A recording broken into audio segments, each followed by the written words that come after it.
अभी हम देखेंगे किसी चार्ज पर मैग्नेटिक फील्ड के कारण कितना फोर्स लग रहा है। आप लोग पहले देख चुके हो किसी चार्ज पर इलेक्ट्रिक फील्ड कितना फोर्स लगा रही है। तो किसी चार्ज पर इलेक्ट्रिक फील्ड कितना फोर्स लगाती है? Force on a charge due to electric field कितना होता है? Force on a charge due to electric field कितना है? क्यू। किसी चार्ज पर इलेक्ट्रिक फील्ड कितना फोर्स लगाती है? तो वो लगता है क्यू लगाती है। ठीक उसी तरह से किसी चार्ज पर मैग्नेटिक फील्ड कितना फोर्स लगाती है? सुनना, सपोज करो ये है डायरेक्शन मैग्नेटिक फील्ड की। किसकी डायरेक्शन है ये? और किसी चार्ज Q को मैंने इधर वेलोसिटी v दी, ये मैग्नेटिक फील्ड थे। अब मैंने किसी चार्ज Q को इस मैग्नेटिक फील्ड B में कुछ वेलोसिटी कितनी दी? v दी। बोलो, उस एक्सटर्नल मैग्नेटिक फील्ड B में मैंने किसी चार्ज Q को वेलोसिटी v दी, तो ये मैग्नेटिक फील्ड इस पर कितना फोर्स लगाएगी? मैग्नेटिक फील्ड इस पर फोर्स लगाएगी QV क्रॉस B। दूसरी भाषा में बोले तो मैग्नेटिक फील्ड कितना फोर्स लगाएगी? QVB sine theta. This is the force on that charge due to magnetic field. Magnetic field ने उस चार्ज पर कितना फोर्स लगाना है? QVB sine theta. बोलिए, मैग्नेटिक फील्ड उस पर कितना फोर्स लगा रही है साहब? QV क्रॉस B है, ठीक है।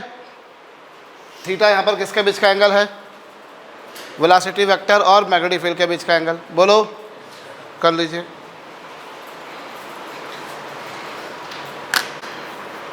किसी चार्ज Q को अगर एक्सटर्नल मैग्नेटिक फील्ड B में दिया फेंका अपन ने, तो कितना फोर्स लगेगा? QVB sine theta. अब फोर्स तो जनाब वेक्टर क्वांटिटी है। अगर इलेक्ट्रिक फील्ड में लगते तो इलेक्ट्रिक फील्ड फोर्स लगाती थी QE, तो मैग्नेटिक फील्ड लगाएगी QVB साइन थीटा। अब बात आती है डायरेक्शन कैसे निकालेंगे अपन? फोर्स वेक्टर क्वांटिटी है ना। इलेक्ट्रिक फील्ड में लगते थे तो फोर्स कैसा लगता था? पॉजिटिव चार्ज लिया तो पॉजिटिव चार्ज पे इलेक्ट्रिक फील्ड की डायरेक्शन में फोर्स लगेगा, और नेगेटिव चार्ज हो तो इलेक्ट्रिक फील्ड के पॉजिटिव चार्ज पर इलेक्ट्रिक फील्ड की डायरेक्शन में, और नेगेटिव चार्ज पर क्या? पॉजिटिव चार्ज पर इलेक्ट्रिक फील्ड की डायरेक्शन में और नेगेटिव चार्ज पर इलेक्ट्रिक फील्ड के अपोजिट। तो यहाँ भी फोर्स की डायरेक्शन निकालना पड़ेगी। तो फोर्स की डायरेक्शन कैसे निकालेंगे? मैं पहले ही बोल चुका हूँ, जब भी डायरेक्शन की बात आएगी तो इस चैप्टर में मैं तो एक ही काम करता हूँ, राइट हैंड रूल निकालता हूँ। और राइट हैंड निकालने के बाद मुझे क्या करना है? वेलोसिटी की डायरेक्शन में अपना राइट हैंड रखना है। वेलोसिटी की डायरेक्शन में अपना राइट हैंड ऐसे रखना है कि मैग्नेटिक फील्ड हथेली से निकले। ये कहानी है चारों फिंगर्स अंगूठे के कैसी हैं? चारों फिंगर्स अंगूठे के कैसी हैं? वेलोसिटी की डायरेक्शन में हाथ रखो। भाई वेलोसिटी की डायरेक्शन में आपने हाथ ऐसा रखा, ऐसा रखा, ऐसा रखा। आप ऐसा कैसा भी रखो, मुझे मतलब नहीं उससे। मुझे तो सिर्फ इस बात से मतलब है कि वेलोसिटी की डायरेक्शन में अपना दायां हाथ ऐसे रखना कि मैग्नेटिक फील्ड हथेली से निकले। तो अंगूठा किसकी डायरेक्शन बताएगा? फोर्स की। मैं वेलोसिटी की डायरेक्शन में राइट हैंड ऐसे रखूंगा कि मैग्नेटिक फील्ड हथेली से निकले। अंगूठा किसकी डायरेक्शन बताएगा पढ़िधर? फोर्स की। अगर चार्ज पॉजिटिव है तो फोर्स अंगूठे की डायरेक्शन में रहेगा, और अगर चार्ज नेगेटिव है तो फोर्स अंगूठे के अपोजिट रहेगा।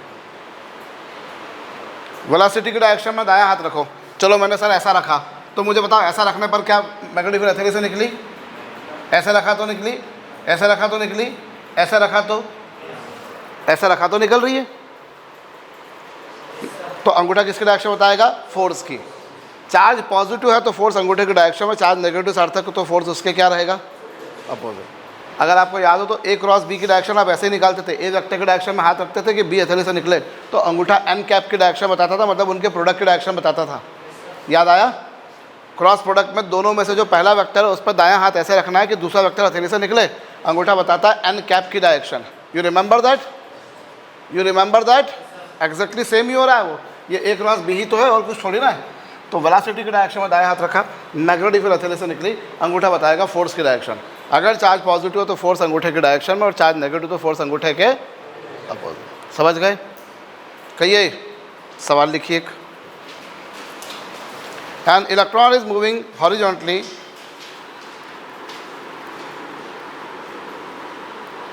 an electron is moving horizontally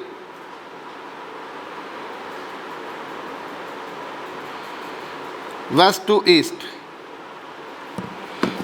An electron is moving horizontally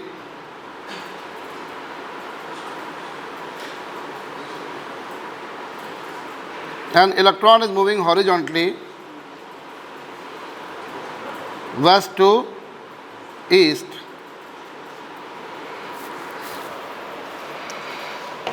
electron is moving horizontally west to east. Determine direction of force on it. Determine direction of force on it due to magnetic field of earth. Determine direction of force on it due to magnetic field of earth. Determine direction of force on it due to magnetic field of earth.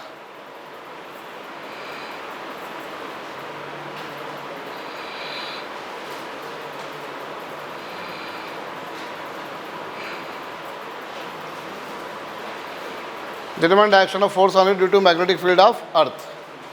अर्थ की magnetic field की direction पता है कहाँ से कहाँ होती है? South to north. अर्थ की मैग्नेटिक फील्ड की डायरेक्शन क्या होती है? South to north. जी, इलेक्ट्रॉन कहाँ से कहाँ जा रहा है सर? इलेक्ट्रॉन जा रहा है वेस्ट टू ईस्ट, तो ये वेलोसिटी की डायरेक्शन है और मैग्नेटिक फील्ड की डायरेक्शन ये है. फोर्स की डायरेक्शन कैसे निकलेगी? वेलोसिटी की डायरेक्शन में दाएं हाथ रखेंगे, मैग्नेटिक फील्ड हथेली से निकली, अंगूठा कहाँ गया? ऊपर, तो फोर्स कहाँ लगेगा? नीचे, अंदर की तरफ. वेलोसिटी की डायरेक्शन में हाथ रखा, मैग्नेटिक फील्ड हथेली से निकली, अंगूठा कहाँ गया? बाहर, तो फोर्स कहाँ लगेगा? क्यों? तो फोर्स की डायरेक्शन क्या बोलोगे? इनवर्स नहीं बोलोगे, डाउनवर्ड्स बोलोगे, क्योंकि ये तुम्हारा कागज़ का प्लेन वर्टिकल रखा है, लेकिन एक्चुअली अगर ये देखा जाए तो ईस्ट वेस्ट साउथ नॉर्थ ये कैसे होते हैं? हॉरिजॉन्टल होते हैं. तो ये ईस्ट है, ये वेस्ट है, ये नॉर्थ है, वो साउथ है. बोलो ये क्या है? ये क्या है? वो क्या है? और ये क्या है? तो वेलोसिटी की डायरेक्शन में हाथ रखा, मैग्नेटिक फील्ड हथेली से निकली, अंगूठा कहाँ गया? तो फोर्स कहाँ लगेगा? तो force will act vertically downward. Force कहाँ लगेगा? Vertical downward. समझ गए?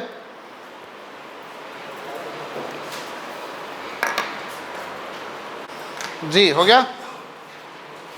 Force will act vertically downward. चलो यहाँ सुनना अगला प्रश्न. ये लाइन के इस तरफ मैग्नेटिक फील्ड है अंदर की तरफ, ठीक है. मैंने यहाँ से चार्ज पार्टिकल भेजे, एक चार्ज पार्टिकल इधर चला गया, एक चार्ज पार्टिकल इधर चला गया और एक चार्ज पार्टिकल इधर चला गया. मैंने यहाँ से 3 चार्ज पार्टिकल भेजे. इनमें से एक है इलेक्ट्रॉन, एक है प्रोटॉन और एक है न्यूट्रॉन. इनमें से एक कौन सा पार्टिकल है? इलेक्ट्रॉन है. एक कौन सा है और एक कौन सा है? तो आइडेंटिफाई कीजिए कि कौन सा पार्टिकल क्या क्या होगा. 1 नंबर क्या है, 2 नंबर क्या है और 3 नंबर क्या है? 1 नंबर, 2 नंबर और 3 नंबर कौन से पार्टिकल से बताइए. 1 नंबर, 2 नंबर, 3 नंबर कौन से पार्टिकल्स हैं?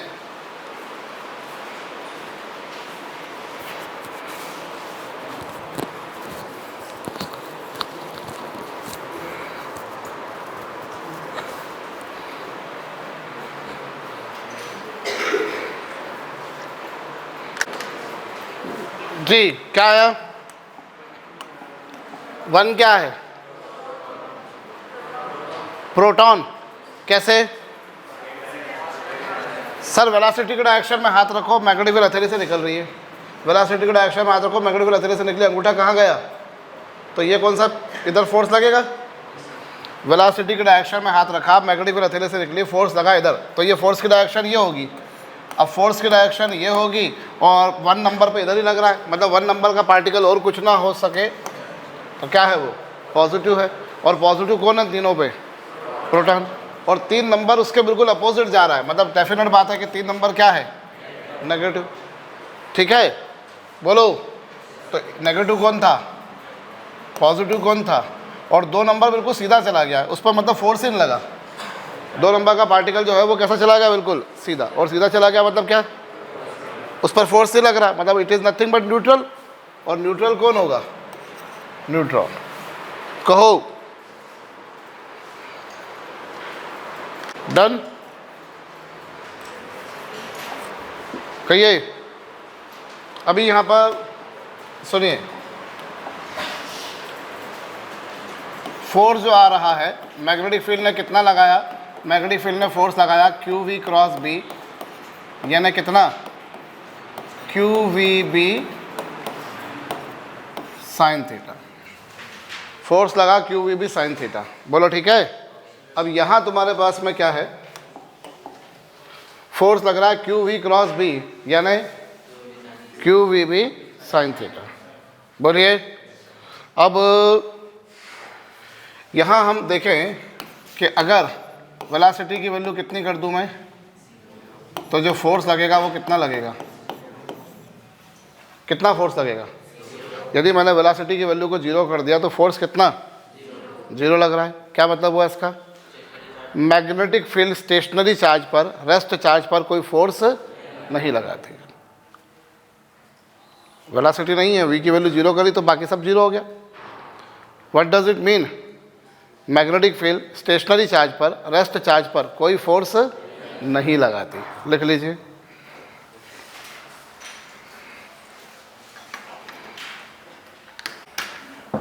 मैग्नेटिक फील्ड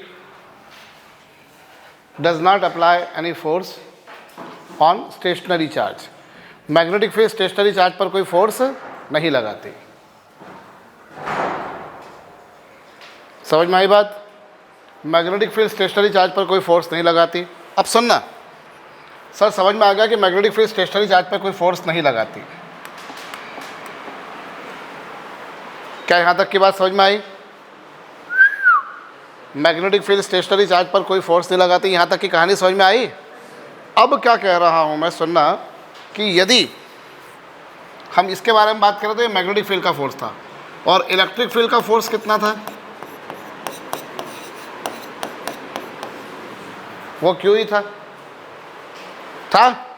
इलेक्ट्रिक फील्ड ने जो फोर्स लगाया किसी चार्ज क्यू पर वो इतना है। अब आप मुझे एक बात बताइए, यहाँ इलेक्ट्रिक फील्ड का जो फोर्स है, इलेक्ट्रिक फील्ड का जो फोर्स है, क्या ये फोर्स वेलोसिटी पर डिपेंड कर रहा है। फार्मूला में कहीं वेलोसिटी लिखा हुआ आ ही नहीं रहा। इसका मतलब क्या है कि इलेक्ट्रिक फील्ड स्टेशनरी चार्ज पर भी फोर्स लगाती है और मैग्नेटिक मूविंग चार्ज पर भी। बोलो, इलेक्ट्रिक फील्ड का फोर्स स्पीड पर, वेलोसिटी पर डिपेंड कर ही नहीं रहा। मतलब बॉडी की स्पीड ज़्यादा हो कम हो ही नहीं, मतलब रेस्ट में हो। इलेक्ट्रिक फील्ड ने तो फोर्स लगाना है। इलेक्ट्रिक फील्ड स्टेशनरी चार्ज पर भी फोर्स लगाएगी और मूविंग चार्ज पर भी लगाएगी। इलेक्ट्रिक फील्ड स्टेशनरी चार्ज पर भी फोर्स लगाएगी और मूविंग चार्ज पर भी लगाएगी। कहो, समझ में आ रही है बात।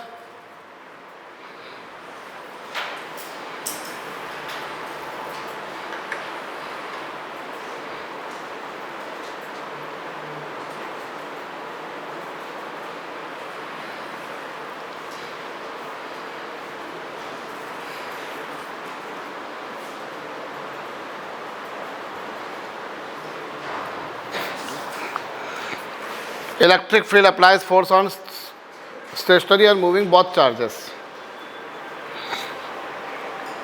मैग्नेटिक फील्ड किस पर लगाती है, मैग्नेटिक फील्ड किस पर लगाती है, केवल मूविंग पर, जबकि इलेक्ट्रिक फील्ड स्टेशनरी और मूविंग दोनों पर लगाती है। मैग्नेटिक फील्ड दोनों पर लगाती है, सॉरी, मैग्नेटिक फील्ड किस पर लगाती है, केवल मूविंग पर, स्टेशनरी पर नहीं, और इलेक्ट्रिक फील्ड दोनों पर लगाती है। इसका मतलब क्या हुआ, इलेक्ट्रिक फील्ड किस पर लगाती है और मैग्नेटिक फील्ड किस पर फोर्स लगाती है, सिर्फ मूविंग पर, और इलेक्ट्रिक फील्ड दोनों पर। कहो, सुनाई नहीं दिया मुझको। मैग्नेटिक फील्ड किस पर लगाती है, मूविंग और स्टेशनरी दोनों पर, और इलेक्ट्रिक फील्ड, मेरा दिमाग कहाँ जा रहा है यार, सॉरी, चकरा रहा है। मैग्नेटिक फील्ड किस पर फोर्स लगाती है और इलेक्ट्रिक फील्ड, इसका मतलब ये है कि जो स्टेशनरी चार्ज है उस पर कौन फोर्स लगाएगा, केवल इलेक्ट्रिक फील्ड, और मूविंग चार्ज पर, बोलो, Thus, stationary charge is affected only by electric field Thus, stationary charge is affected only by electric field.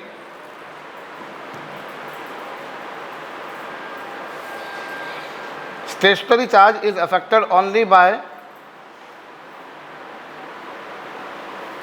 electric field. Stationary charge is affected only by electric field, while moving charge is affected by both. While moving charge is affected by both electric and magnetic field. Stationary charge किससे affected होगी? Stationary charge किससे affect होगा? सिर्फ electric field से, ठीक है। और moving charge किससे अफेक्टेड होगा? दोनों से। कहो।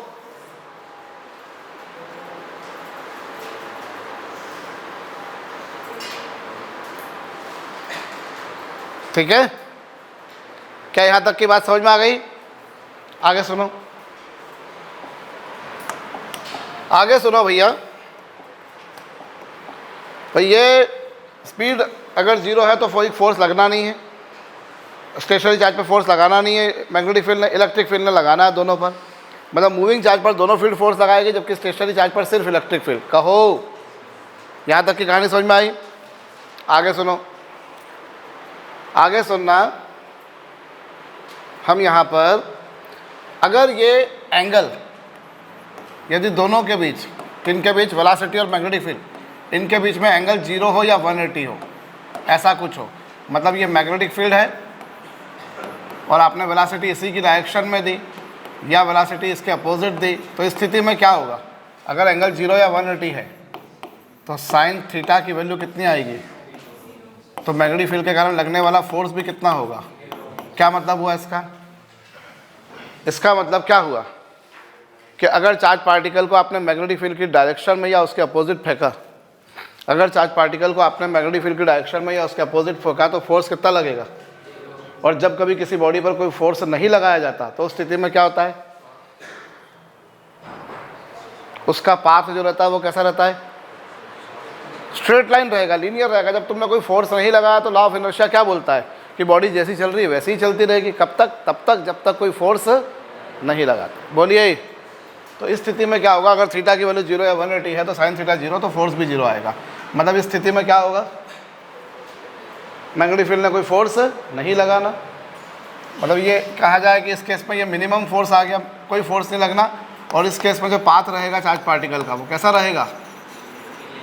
लीनियर रहेगा। बोलिए, रहेगा पाथ लीनियर? चार्ज पार्टिकल सीधा का सीधा निकल जाएगा। जब कभी किसी बॉडी पर कोई फोर्स नहीं लगाते तो वो जैसी चल रही है वैसी चलती रहेगी। कब तक चलती रहेगी? जब तक उस पर कोई फोर्स नहीं लगाया जाता है। चलो, तो इस केस में जो पाथ आएगा वो कैसा आएगा भैया? लीनियर आएगा। बोलो।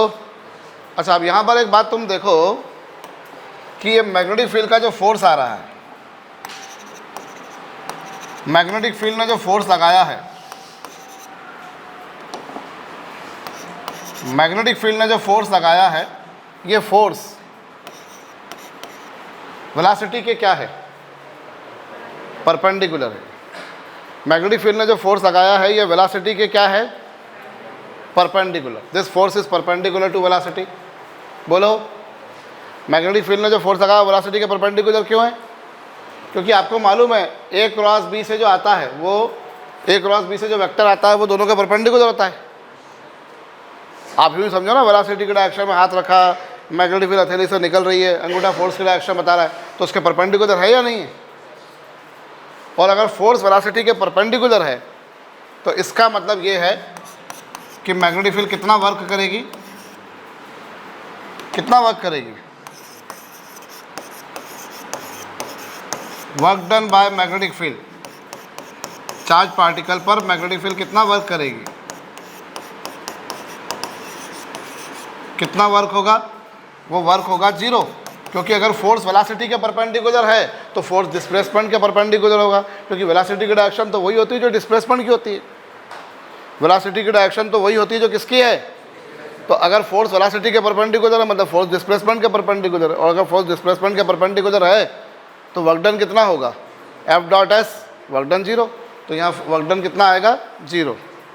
बोलिए, मतलब मैग्नेटिक फील्ड चार्ज पार्टिकल पर कोई वर्क नहीं करती। मैग्नेटिक फील्ड चार्ज पार्टिकल पर कोई भी वर्क कर लो।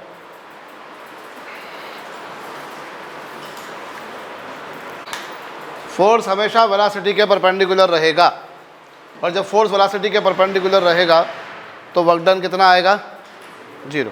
और हमने एक थ्योरम भी पढ़ी थी, work kinetic energy theorem. Work kinetic energy theorem क्या बोलते हैं कि वर्क डन जो होता है वो चेंज ऑफ काइनेटिक एनर्जी के बराबर होता है। Work done change of kinetic energy के बराबर होता है, और वर्क डन 0 है मतलब चेंज ऑफ काइनेटिक एनर्जी 0 है, और चेंज ऑफ काइनेटिक एनर्जी 0 है तो इसका मतलब काइनेटिक एनर्जी कांस्टेंट है, और काइनेटिक एनर्जी कांस्टेंट है इसका मतलब बॉडी की स्पीड भी क्या रहेगी, कांस्टेंट रहेगी, क्योंकि काइनेटिक एनर्जी होती है half M V square, half M V square. ऐसा वहाँ वी वेलोसिटी होती है, लेकिन स्क्वायर कर दोगे तो वो स्केलर बन जाएगी, और वेलोसिटी का मैग्नीट्यूड होता है स्पीड।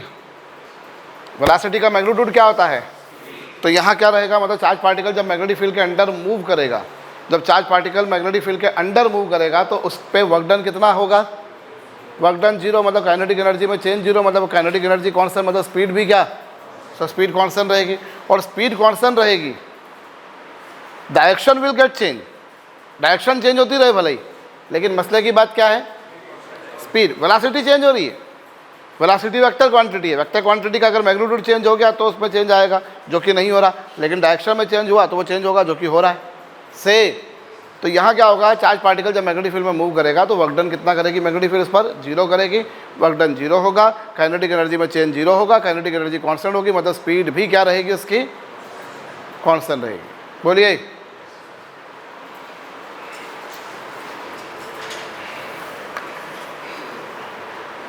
चार्ज पार्टिकल की जो स्पीड है वो क्या रहेगी, कांस्टेंट रहेगी। बोलो,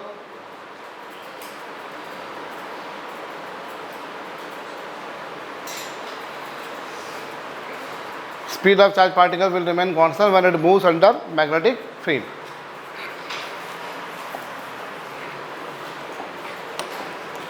Speed of charge particle will remain constant when it moves under magnetic field. समझ गए, समझ गए, आगे सुनिए। अब यहाँ पर आगे की कहानी सुनिएगा। यदि वेलोसिटी ऐसी है और मैग्नेटिक फील्ड ऐसी है, दोनों के बीच में एंगल कितना, 90 डिग्री, तो फोर्स कितना रहेगा, QVB sin 90, और sin 90 की वैल्यू कितनी, तो यहाँ जो फोर्स आएगा वो कैसा आएगा, इस कहानी में जो फोर्स लगेगा वो कैसा लगेगा, मैक्सिमम फोर्स लगेगा। इस कहानी में जो मैग्नेटिक फील्ड फोर्स लगाएगी वो कितना फोर्स लगाएगी भैया सार्थक, मैक्सिमम, अधिकतम लग रहा है फोर्स मैक्सिमम। sin 90 की वैल्यू 1 और sin की वैल्यू मैक्सिमम 1 ही होती है। सो अगर चार्ज पार्टिकल को मैग्नेटिक फील्ड के परपेंडिकुलर प्रोजेक्ट किया गया, one charge particle is projected perpendicular to magnetic field, then how much force acts on it, maximum, and how much it is, QVB। Note it down.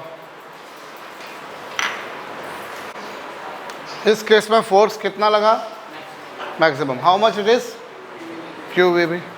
ठीक है, अभी सुनना, अब यहाँ क्या कहानी आती है। सपोज अंदर की तरफ मैग्नेटिक फील्ड है, कागज़ के प्लेन के अंदर की तरफ मैग्नेटिक फील्ड है, और चार्ज पार्टिकल को मैंने फेंका मैग्नेटिक फील्ड के डायरेक्शन में। गौर करना क्या होगा, चार्ज पार्टिकल को मैंने कागज़ के प्लेन में फेंका और मैग्नेटिक फील्ड कागज़ के प्लेन के परपेंडिकुलर है। फोर्स की डायरेक्शन कैसे निकालूंगा, वेलोसिटी के डायरेक्शन में हाथ रखूंगा, मैग्नेटिक फील्ड हथेली से निकली, अंगूठा कहाँ गया, इस तरफ, वेलोसिटी की डायरेक्शन में हाथ रखा, assuming it to be positive, ठीक है, वेलोसिटी की डायरेक्शन में हाथ रखा, मैग्नेटिक फील्ड हथेली से निकली, अंगूठा गया ऊपर, तो फोर्स की डायरेक्शन कहाँ लगेगी। अब तुम समझना जरा यहाँ पर लॉजिकली कि बॉडी जाना चाह रही थी इधर और तुमने फोर्स लगाया इधर, बॉडी जाना चाह रही थी इधर और तुमने फोर्स लगाया इधर, तो ना बेचारी इधर जा पाएगी ना इधर, वो क्या होगी, ऐसी बैंड हो जाएगी। बोलो, हो जाएगी बैंड, भाई जैसे मैंने अगर किसी बॉडी को यहाँ से उठा के हॉरिजॉन्टली फेंका तो मैं फेंक तो उसको हॉरिजॉन्टली रहा हूँ, लेकिन ग्रेविटी उसको नीचे खींच रही है, तो ना वो ऐसी गई ना ऐसी गई, वो प्रोजेक्टाइल पाथ फॉलो करती है इस तरह का। अब यहाँ पर क्या हुआ, अब यहाँ वेलोसिटी के डायरेक्शन में हाथ रखा कि मैग्नेटिक फील्ड हथेली से निकली, अंगूठा कहाँ गया, इस तरफ। वेलोसिटी के डायरेक्शन में हाथ रखा, मैग्नेटिक फील्ड हथेली से निकली, अंगूठा कहाँ गया, तो फोर्स की डायरेक्शन क्या रहेगी, इधर। ना वो ऐसी जा पाएगी ना ऐसी, वो मुड़ जाएगी। बोलो, फिर से क्या करूँगा मैं, वेलोसिटी के डायरेक्शन में हाथ रखूँगा, मैग्नेटिक फील्ड हथेली से निकली, तो फोर्स किधर लग रहा है, इधर। ना वो इधर जा पाई ना इधर, किधर गई वो, किधर गई वो, बोलो भाई। वेलोसिटी के डायरेक्शन में हाथ रखा, मैग्नेटिक फील्ड हथेली से निकली, अंगूठा गया कहाँ पर, तो वो ना फोर्स इधर लगा ना इधर, फोर्स कहाँ, ऐसा लगा। फिर वेलोसिटी के डायरेक्शन में हाथ रखा, मैग्नेटिक फील्ड हथेली से निकली, कहाँ गया फोर्स, बोलो। फिर वेलोसिटी के डायरेक्शन में हाथ रखा, मैग्नेटिक फील्ड हथेली से निकली, फोर्स कहाँ गया, इधर। कहो ठीक। फिर क्या, फोर्स किधर लग रहा है, यहाँ पर। वेलोसिटी के डायरेक्शन में हाथ रखा, मैग्नेटिक फील्ड हथेली से निकली, अंगूठा कहाँ गया, इस तरफ। देखो ना, वेलोसिटी के डायरेक्शन में हाथ रखा, मैग्नेटिक फील्ड हथेली से निकली, फोर्स इधर लग रहा है, तो वो कैसी हो जाएगी।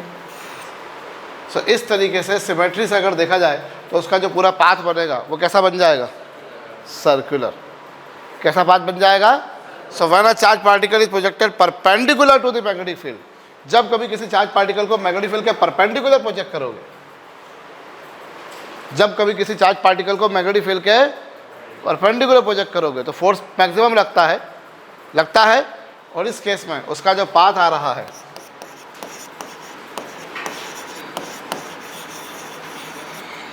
वो कैसा आ रहा है, सर्कुलर। बोलो,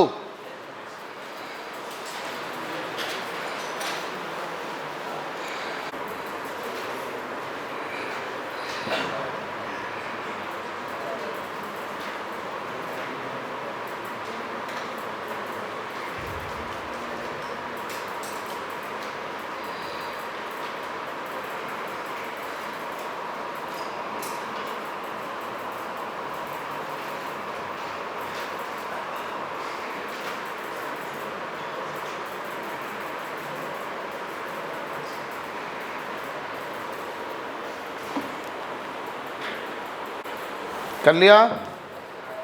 तो इस केस में जो पाथ रहेगा वो कैसा रहेगा। अब अगर सर्कुलर रहेगा तो सर्कल में अगर बॉडी घूमती है तो सर्कल में घुमाने के लिए एक फोर्स चाहिए होता है। क्या बोलते हैं उस फोर्स को, कहीं ना कहीं से तो मिलना चाहिए भैया। चक्कर लगाने का कारण होना चाहिए। जो बोल एटॉमिक मॉडल में खींच के मैंने पढ़ाया था भैया, बड़ा मज़ा आया था अपने को।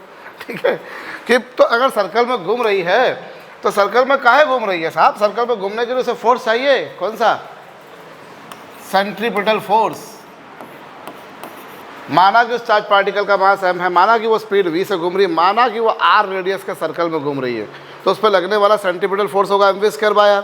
तो mv²/r उसको कहाँ से मिल रहा है। जैसे अर्थ सन के अराउंड घूम रही है तो कहाँ से मिल रहा है सेंट्रीपिटल फोर्स, सब ग्रेविटेशन से, between earth and sun. Moon घूम रहा है अर्थ के चारों ओर तो उसको कहाँ से मिल रहा है, मून और अर्थ के बीच पर ग्रेविटेशन से। पत्थर धागे में बांध के घुमाया जा रहा है तो कैसे घूम रहा है, धागे में टेंशन से। इलेक्ट्रॉन घूम रहा है न्यूक्लियस के चारों ओर तो क्यों घूम रहा है, इलेक्ट्रोस्टैटिक अट्रैक्शंस के कारण। बोलो ना। तो अगर यहाँ चार्ज पार्टिकल घूम रहा है मैग्नेटिक फील्ड में, सर्कल में, तो कहाँ से उसको मिल रहा है सेंट्रीपिटल फोर्स। उसे कहाँ से मिल रहा है, वो उसे मिल रहा है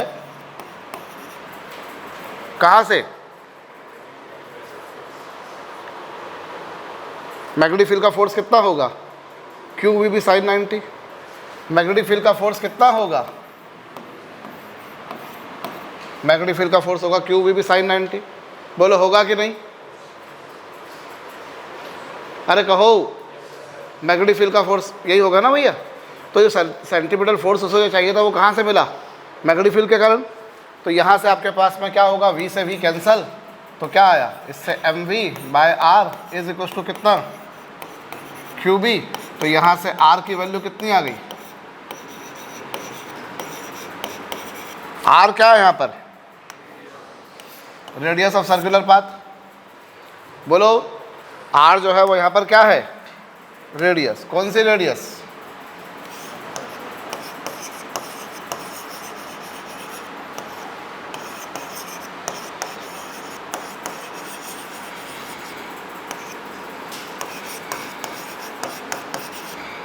are is the radius of circular path, trajectory की रेडियस है ये, बोलो।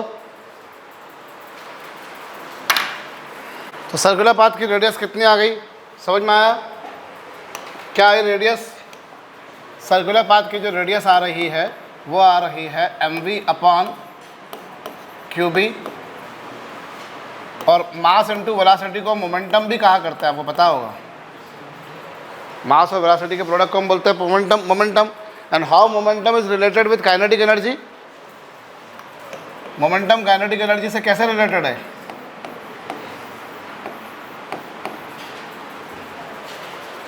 Momentum and kinetic energy are related to one another by this identity. इसी तरीके से किसी चार्ज पार्टिकल Q को अगर मैंने वोल्टेज V दिया, माना charge particle Q is accelerated through potential difference of V volts. जब कभी किसी चार्ज पार्टिकल Q को potential difference of V volt देते हो तो उसकी काइनेटिक एनर्जी कितनी होती है? माना charge particle Q is accelerated through potential difference of V volt, then its kinetic energy is given by QV। बोलिए। तो ये सभी रेडियस के फार्मूले आ गए, कर लीजिए, कर लिया। An electron and proton, an electron and proton are moving with same velocity perpendicular to magnetic field. An electron and proton are moving with same velocity perpendicular to a magnetic field.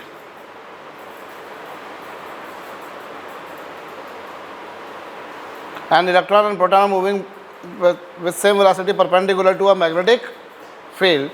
Determine ratio of radii of trajectory.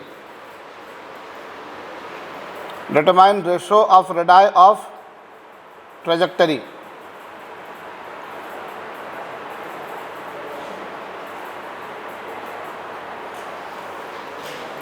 An electron and proton are moving with same velocity perpendicular to magnetic field. आपको radii of trajectory बतानी है। क्या answer? भाई electron और proton, तो ये electron की radius, ये प्रोटॉन की रेडियस। इलेक्ट्रॉन का मास m, velocity v, charge q ये। अब प्रोटॉन का मास कितना होगा? 1836 m। बोलो। ये वेलोसिटी, और प्रोटॉन का चार्ज उतना ही होगा जितना इलेक्ट्रॉन का होता है। अगर प्रोटॉन का चार्ज E है, Q है, तो इलेक्ट्रॉन का चार्ज भी E होगा, और मास दोनों का अलग अलग है ही सही। तो उस बेसिस पर हमारे पास में कितना आ गया? करेक्ट।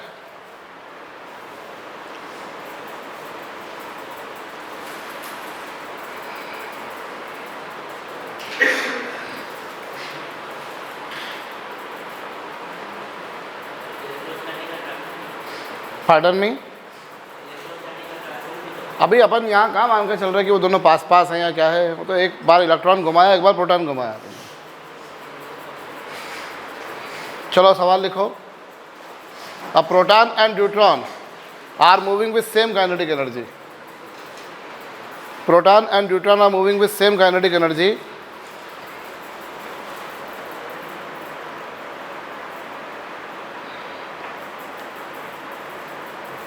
एक प्रोटॉन है और एक कौन है? न्यूट्रॉन है, और दोनों सेम काइनेटिक एनर्जी से चल रहे हैं। कितनी काइनेटिक एनर्जी से?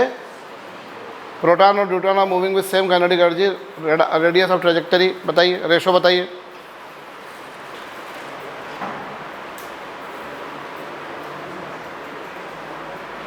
Determine ratio of radius of trajectory.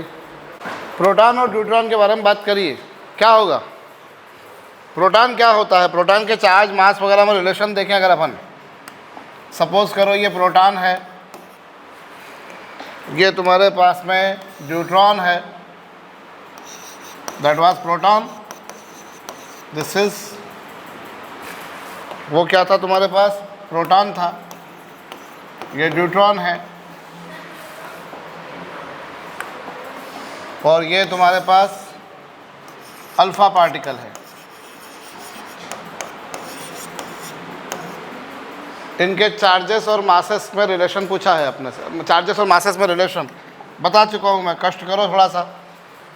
Proton का चार्ज, पहले तो न्यूट्रॉन का मतलब क्या होता है, कौन बता रहा है मेरे को, ये बताओ। न्यूट्रॉन का चार्ज, न्यूट्रॉन क्या होता है, लेविट। अंश बताइए भैया, अंश नायक, न्यूट्रॉन का मतलब क्या होता है? हाइड्रोजन, क्या होता है वो,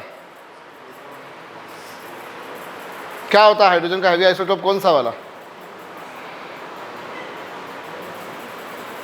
बोलो शशांक सिंह,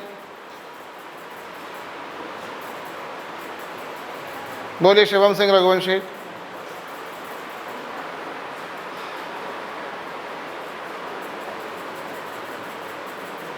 कौन बता रहा है भैया, बोलो पाटीदार। एक प्रोटॉन होगा और एक न्यूट्रॉन होगा। न्यूट्रॉन क्या होता है? Nucleus of deuterium. हाइड्रोजन का हैवी आइसोटोप होता है ड्यूटेरियम, और ड्यूटेरियम का न्यूक्लियस होता है ड्यूट्रॉन। ड्यूट्रॉन जिसमें एक प्रोटॉन होता है और एक न्यूट्रॉन होता है। अल्फा पार्टिकल, अल्फा पार्टिकल का मतलब कौन बता रहा है, बोलो। पार्डन मी,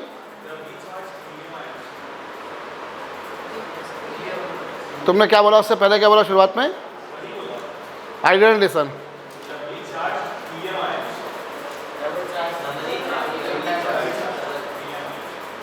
डबली चार्ज हीलियम आयन, अच्छा हाँ। न्यूक्लियस ऑफ हीलियम क्या क्या होता है इसमें?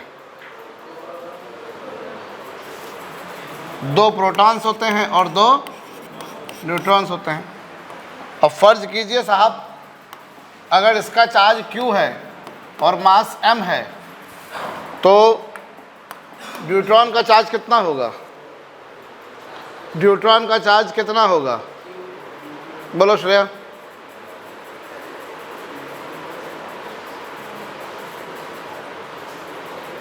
न्यूट्रॉन का चार्ज कितना होगा, बोलिए हरनूर। पार्डन मी, 0 चार्ज हो जाएगा। क्यों? क्योंकि न्यूट्रॉन पर तो कोई चार्ज होता नहीं। और मास बता दो, मास बोलो।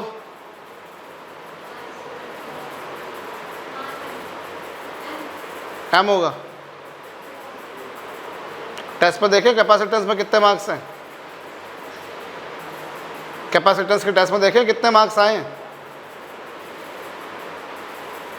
मुझे मालूम है तुम लोगों को बोलकर कोई फ़र्क पड़ना नहीं है, पर फिर भी मैं भी अपनी थोड़ी भड़ास निकाल लिया करूं बोलकर। चेक करा कितने मार्क्स आए? मैं कुछ पूछ रहा हूं तुमसे, चेक करा तुमने? I am asking you Harnoor, whether you have checked your copy, how many questions you attempted, how many of them are correct, how many of them are incorrect, have you check that? कितना सही किए थे, कितना सही है बोलो ना, सुनाई नहीं दे रहा मेरे को। तुमने चेक करे होंगे कितने सही हैं, मैं ये पूछ रहा हूं तुमसे। हाँ, मुझे सुनाई नहीं दे रहा है। कितना सही है? 15। और गलत कितने गलत हैं? मैं कुछ पूछ रहा हूं तुमसे, कितने गलत हैं? क्या क्या चेक करा तुमने? फिर आंसर की मिल जाने के बाद में सबसे पहला काम चेक होना चाहिए। ये मुझे मालूम, मैंने 10 बार बोला है कि आंसर की मिल जाए तो चेक करा करो। तुम्हारे को तुम्हारा कल मिला आंसर की, तुमको अभी तक ये नहीं मालूम तुमने कितना सही करें कितने गलत करें। हाँ, क्या बेशरम लोग हो यार तुम लोग।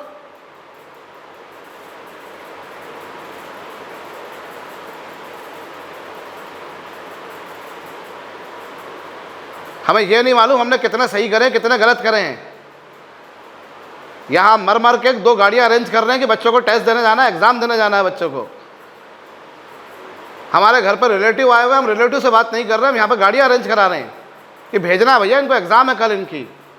और मालूम पड़ रहा है यहाँ तो एग्जाम देने थोड़ी ना जा रहे हैं, सजने संवरने जा रहे हैं।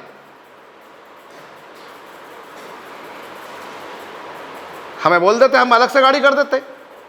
हम हमारा घर का काम छोड़कर यहाँ पर गाड़ी अरेंज करने के लिए खड़े हुए। कि गाड़ी अरेंज करके भेजना हमको, भैया एग्ज़ाम है बच्चों की कल।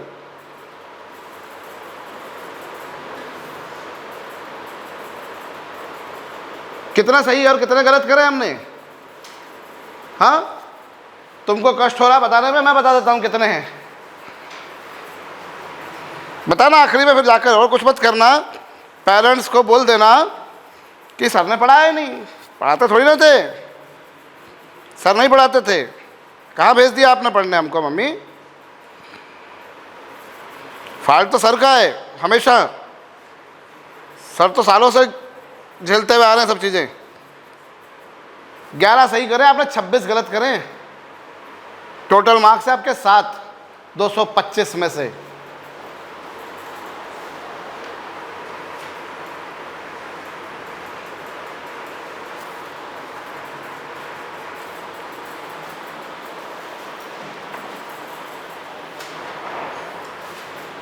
कितना मास आएगा बताइए, मास बोलिए कितना आएगा, बोलिए कशिश गुप्ता जी आप बोलिए, मेरे को जरा जोर से बोल लो, मुझे अच्छे से सुनाई देता है। मैं उस दिन पीछे आया था, तुमने यहाँ से बोला था, मैं पलट कर आया था, ठीक है। तो ये मत समझना कि सर बोलते सुनाई नहीं देता तो बहरे हैं। आप लोगों को भी लगता हो कि सर बहरे हैं, सर गधे हैं। बोलिए अल्फा पार्टिकल का चार्ज कितना होगा बताइए, अनुकिता रंजन मिश्रा जी बताइए, बोलिए चार्ज कितना होगा।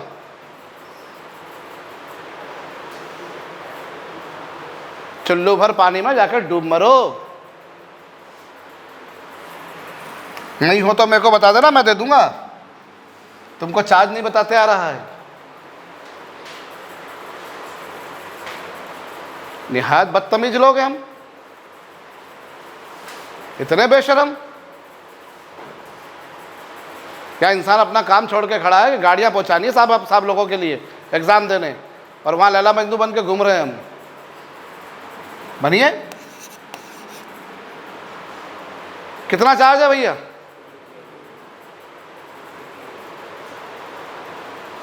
दो प्रोटॉन का चार्ज आएगा और मास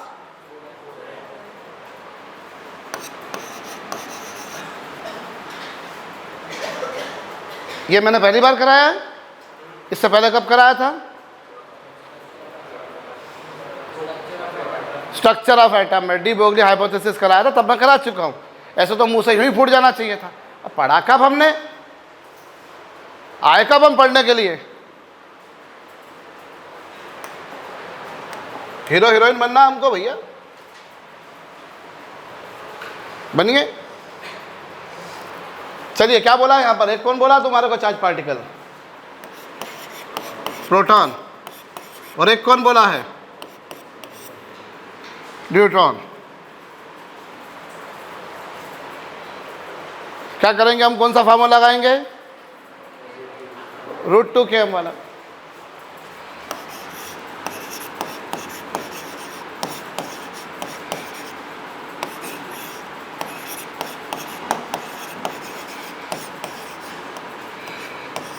चार्ज तो वही रहेगा, जितना प्रोटॉन का चार्ज था उतना ही न्यूट्रॉन का चार्ज रहेगा। प्रोटॉन का मास m था तो न्यूट्रॉन का मास 2m है। रेशो निकाल लीजिए कितना आ जाएगा।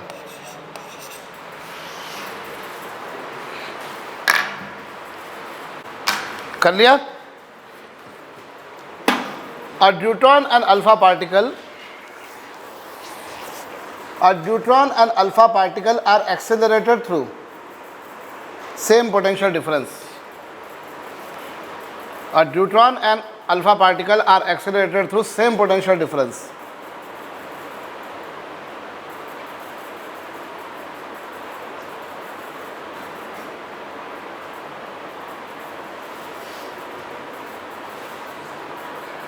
Neutron and alpha particle are accelerated through same potential difference.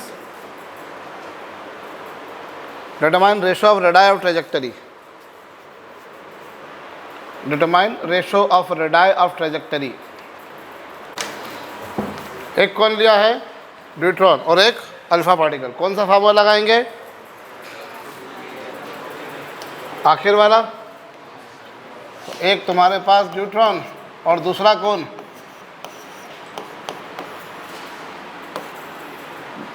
Under the root of 2q, mass उसका 2m, ये। और अल्फा पार्टिकल में क्या होगा, चार्ज 2q, मास 4m, क्या होगा, ये 2 से 2 कैंसिल होकर ये ऊपर चला जाएगा, 2/√4 आएगा, जो कि क्या होगा 1:1। करेक्ट, बोलो। तो यहाँ सर्कल में जो घुमा उसकी रेडियस क्या है, क्लियर है, बोलो। अब आप एक काम करो, उसका टाइम पीरियड निकालो, उसका एक सर्कल का टाइम पीरियड निकालो, फ्रीक्वेंसी निकालो, एंगुलर फ्रीक्वेंसी निकालो, करो। टाइम पीरियड निकालिए, फ्रीक्वेंसी निकालिए, एंगुलर फ्रीक्वेंसी निकालिए। टाइम पीरियड किसने किसने निकाल लिया,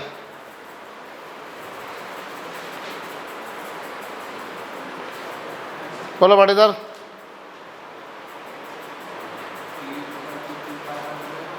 टू पाई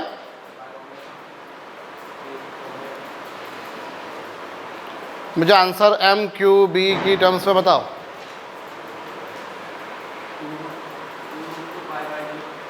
चलो बोलो मलिक, बोलो कशिश।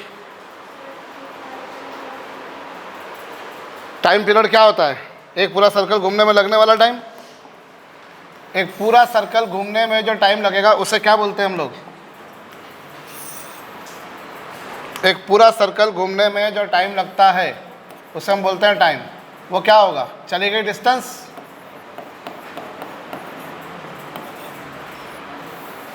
चली गई डिस्टेंस अपॉन स्पीड।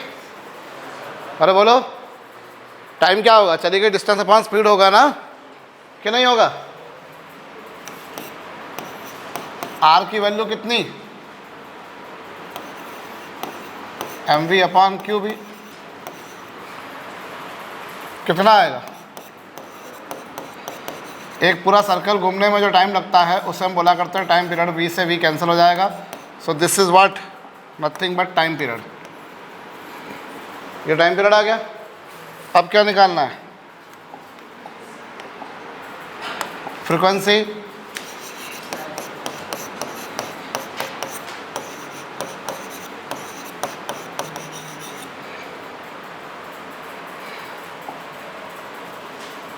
अब क्या निकालना है, एंगुलर फ्रीक्वेंसी। इसमें 2 पाई का मल्टीप्लाई कर दो,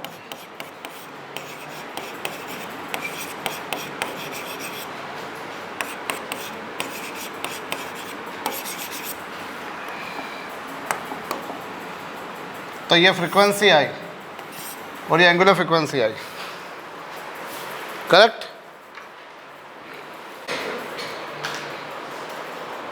हो गया।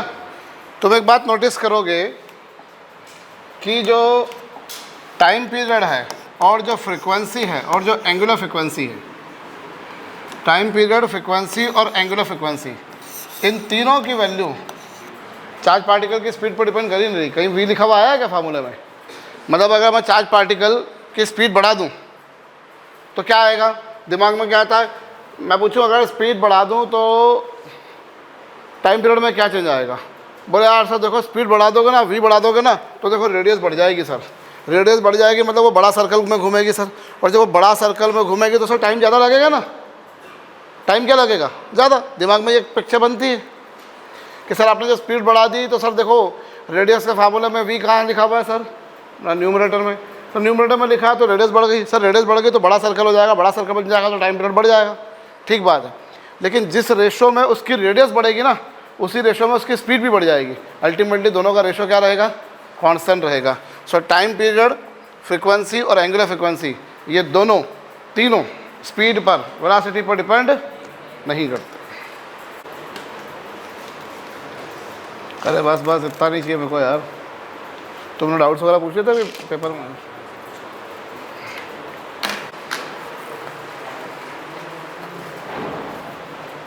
कर लिया?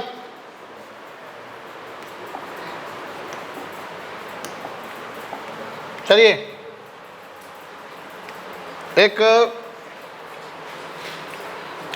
इसमें सवाल लिखिएगा कि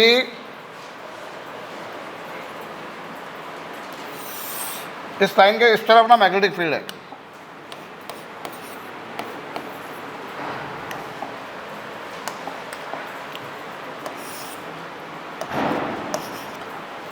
चार्ज पार्टिकल Q, जिसका चार्ज Q है, मास कितना है, m है। मैग्नेटिक फील्ड में हमने एंगल थीटा पे फेंका, कितने एंगल पर,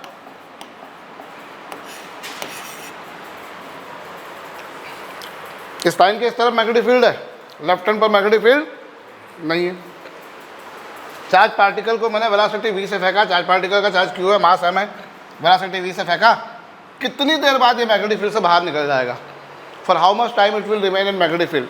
देखिए कितनी देर के लिए ये मैग्नेटिक फील्ड में रहेगा।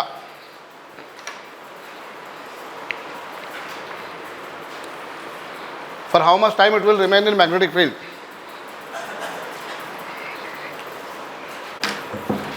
क्या लॉजिक लगेगा मालूम है,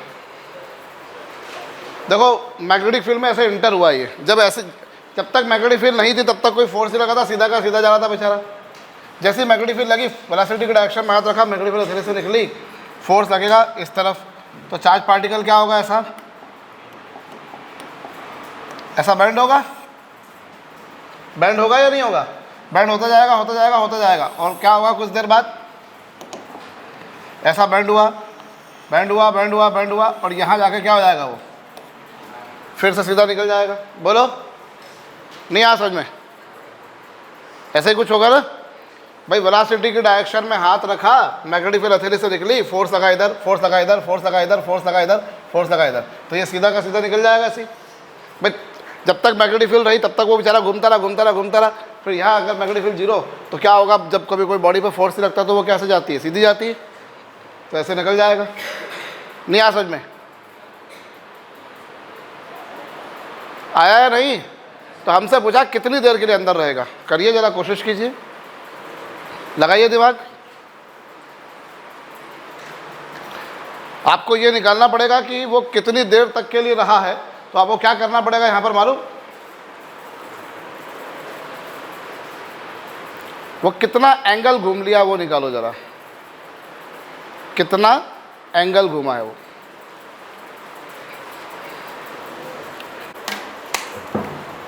जी क्या किया जाएगा,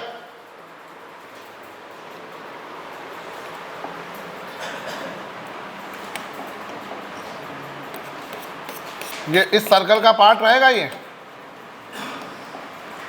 बोलो रहेगा कि नहीं,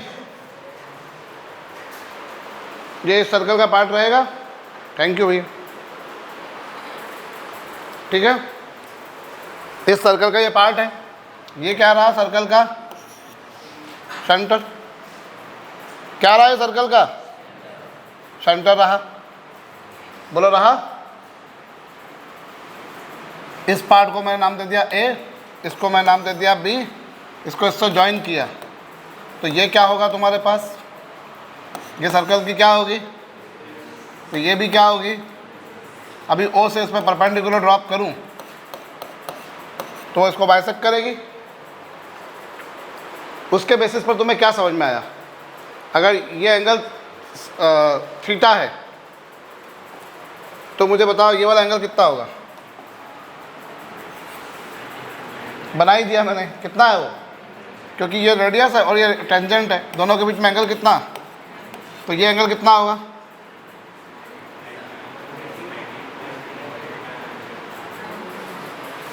कितना एंगल होगा ये। बहुत बड़ा काम नहीं पूछ लिया है मैंने, 90 माइनस थीटा, क्यों, क्योंकि पूरी लाइन का एंगल 180 का होता है, ये थीटा ये 90, तो ये कितना, तो ये कितना एंगल, क्यों, ये 90 है, 90 माइनस थीटा, तो ये कितना थीटा है, बोलिए। तो जरा ये वाला एंगल बताइए कितना होगा,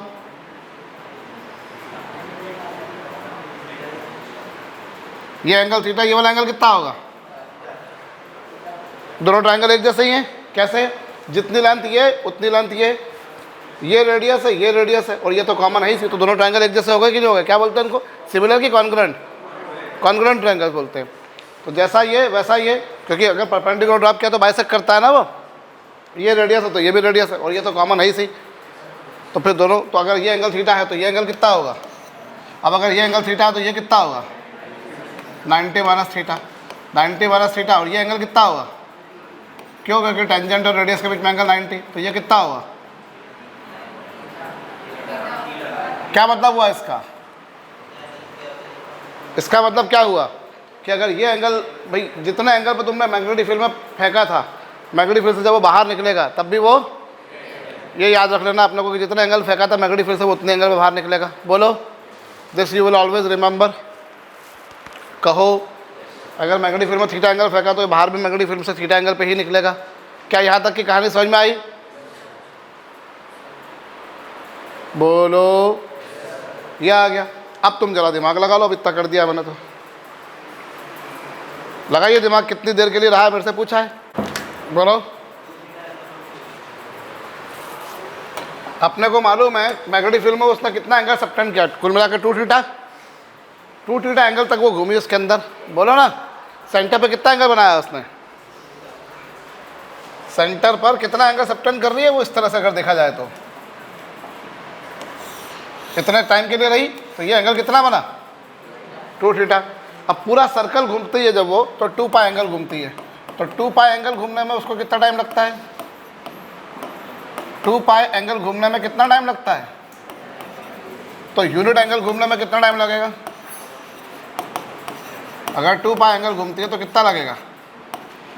तो यूनिट एंगल घूमने पे कितना टाइम लगेगा? 2 पाई m अपॉन क्यू बी को किससे डिवाइड करोगे?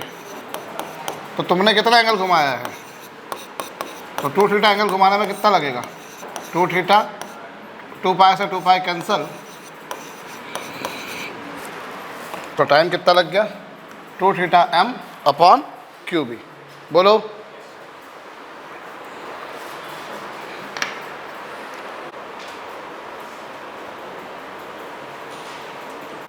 मैं ऐसा क्यों कर पाया? 2 पाई एंगल घूमने में उसको इतना टाइम लगा, तो यूनिट एंगल पे यूनिटरी मेथड क्यों लगा पाया? क्योंकि मुझे मालूम है मैग्नेटिक फील्ड में जब चार्ज पार्टिकल घूमता है तो उसकी स्पीड कांस्टेंट रहती है। One charge particle moves in magnetic field, उसकी स्पीड क्या रहती है? तो स्पीड कांस्टेंट रहेगी तो इक्वल डिस्टेंस चलने में इक्वल टाइम लगेगा। मान लो 5 किलोमीटर चलने में उसको 2 घंटे लगे, तो ऑब्वियस सी बात है 2.5 किलोमीटर चलने में उसको 1 घंटा ही लगेगा, because it is travelling with uniform speed. कहो, चलो अगला प्रश्न है। यहाँ तुम्हारे पास में इतने रीजन में मैग्नेटिक फील्ड है, कितने रीजन में? इतने रीजन में, जिसकी डिस्टेंस कितनी है? d है। एक चार्ज पार्टिकल को मैंने यहाँ भेजा, इसके perpendicular charge particle, charge q है, वेलोसिटी v है, मास m है, ठीक है, इसमें भेजा मैंने। और ये चार्ज पार्टिकल क्या होता है, यहाँ इसके अंदर मैग्नेटिक फील्ड ऐसी दे रखी है तुम्हारे को, चार्ज पार्टिकल इसमें जाता है, जाता है, जाता है, जाता है, जाता है, जा रहा है, जा रहा है, जा रहा है, जा रहा है, और ऐसे निकल जाएगा वो।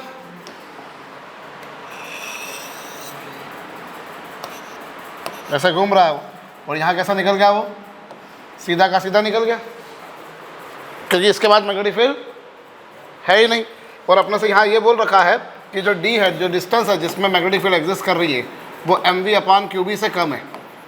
जिस डिस्टेंस में मैग्नेटिक फील्ड एग्जिस्ट कर रही है वो डिस्टेंस क्या है? mv अपॉन क्यू बी से क्या है? कम है। बोलो, तो आपसे पूछा है एंगल ऑफ डेविएशन बताओ। क्या पूछा है आपसे?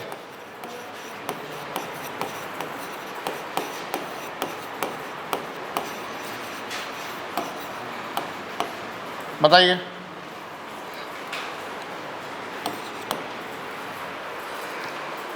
एंगल ऑफ डेविएशन बताइए जनाब। हो गया? हमसे पूछा है कितना एंगल ऑफ डेविएशन आएगा, कौन करा? चलो बोलो।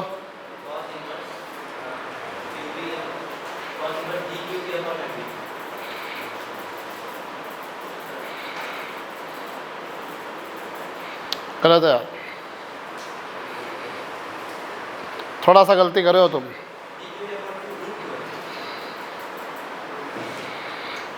थोड़ी सी दूसरी गलती करे हो तुम। क्या? नहीं,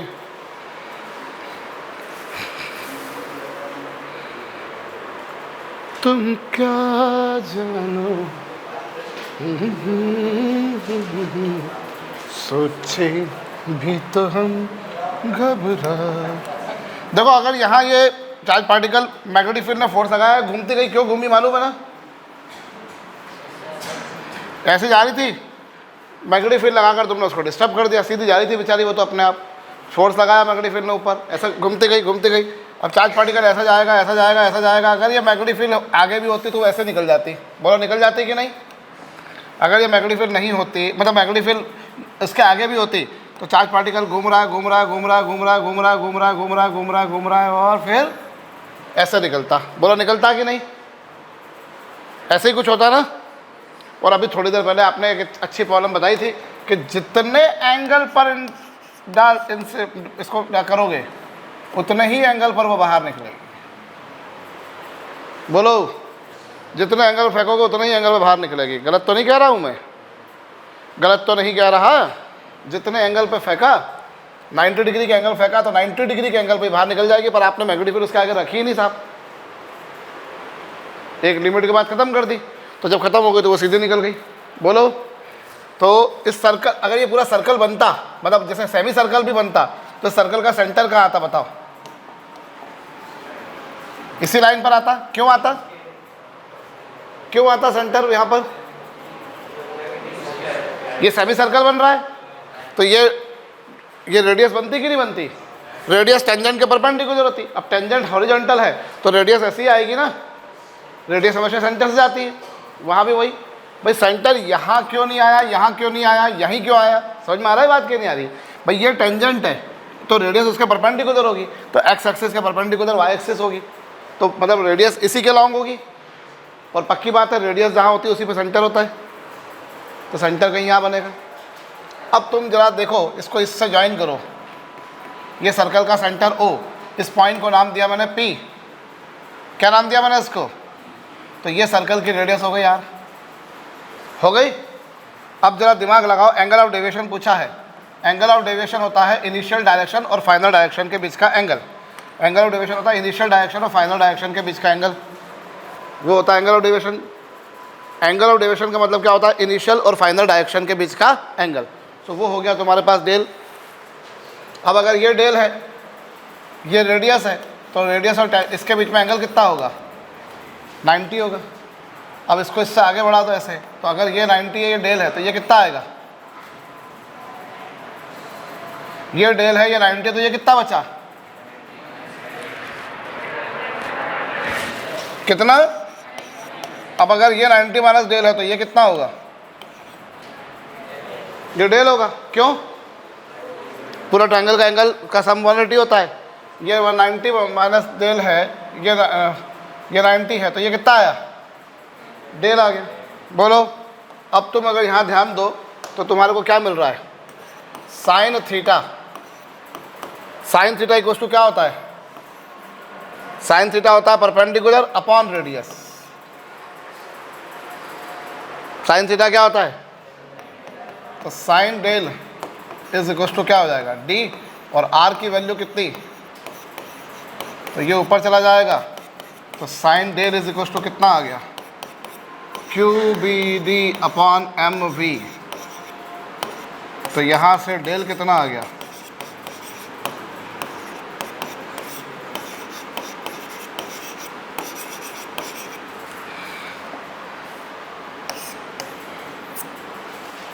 तो ये एंगल ऑफ डेविएशन आ गया। कहो ठीक है, करिए।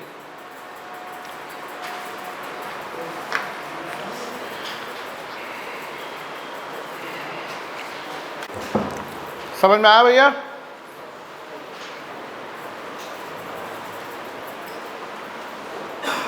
ऐसा घूम रहा था वो। अब चूंकि क्या है, ये डी की value M V upon Q B से कम है, और M V upon Q B जो होती है सर्कल की रेडियस होती है, रेडियस से कम है, इसलिए पूरा सेमी सर्कल को घूम ही नहीं पाएगा वो। यहाँ ये क्यों दे रखा उसी से समझो आप, क्यों दे रखा है वो? क्योंकि अगर इससे ज़्यादा होता तो क्या होता? ये किसकी वैल्यू है? अब अगर वो रेडियस से ज़्यादा होती मैग्नेटिक फील्ड तो क्या होता? ऐसा भेजा, घूमते घूमते घूमते घूमते फिर वो ऐसा निकल जाती कि निकल जाती? लेकिन वो है ही नहीं उस तक। मैग्नेटिक फील्ड कहाँ ख़त्म हो गई? फिर उससे पहले ही खत्म हो गई, तो जहाँ खत्म हो गई फिर वो वहीं से निकल जाएगी सीधी। समझ में आई बात या नहीं आई? तो वहाँ तो तुमको दे रखा है कि डी की value M V upon Q B से कम है, तो क्यों कम है बोलो? अगर मैग्नेटिक फील्ड, मैं फिर बोल रहा हूँ, अगर मैग्नेटिक फील्ड इससे ज़्यादा होती, भाई चार्ज पार्टिकल क्या हुआ, इसके अंदर गया गया घूमते घूमते घूमते घूमते घूमते घूमते वो ऐसे निकल जाता कि नहीं? पर मैग्नेटिक फील्ड एक लिमिट के बियॉन्ड है ही नहीं, तो क्या होगा? मैग्नेटिक फील्ड तुमने कहाँ ख़त्म कर दी? यहाँ ख़त्म कर दी, तो क्या हुआ? चार्ज पार्टिकल कैसे निकल जाएगा? यहाँ तक घुमा और उसके बाद सीधा निकल जाएगा से, ठीक है?